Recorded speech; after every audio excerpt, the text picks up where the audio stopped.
వేములవలస Kavya news. ఆర్ఎంపీలకు leprosy బోధకాలపై అవగాహన. వేములవలస Anandapuram SC BC కాలనీలో ఉత్తరాంధ్ర సామాజిక గ్రామీణ వైద్యుల సంఘం ఆధ్వర్యంలో బ్రైట్ ఫ్యూచర్ ట్రస్ట్ సహకారంతో ఆర్ఎంపీలకు లెప్రసీ బోధకాలపై MHO Gurunatha Reddy, paramedical deputy retired medical officer Shri Narendra Kumar గ్రామీణ వైద్యులకు అవగాహన కల్పించి సర్టిఫికెట్లు పంపిణీ చేశారు.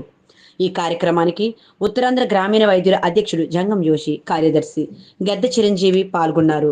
లబ్బర్ సింగ్ బోధకాలు ప్రస్తుతం ఎక్కడ కనిపించకపోయినా ప్రభుత్వం దానిపైన కార్యక్రమాలు జరుపుతూ ఎక్కడ చిన్న అనుమానిత మచ్చలు గాని, కాళ్లలో వాపులు గాని కనిపిస్తే వెంటనే సంబంధిత డాక్టర్లకు సంప్రదించాలని వారు తెలిపారు.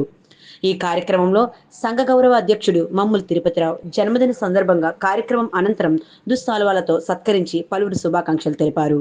స్థానిక అధ్యక్ష కార్యదర్శులు సుధాకర్ రెడ్డి, నాగేశ్వరరావు, గొట్టుముక్కల రఘు, జోనల్ నాయకులు పచ్చిపులుసు కనకారావు, కేఎన్ రావు, రామకోటేశ్వరరావు, జిల్లా అధ్యక్షుడు ఆకుల శ్రీనివాసరావు, డివి రావు, ప్రచార కార్యదర్శి పడాల్ వినోద్, మహిళా నాయకులు కోరడ వరలక్ష్మి, కాంచన తదితరులు పాల్గొన్నారు.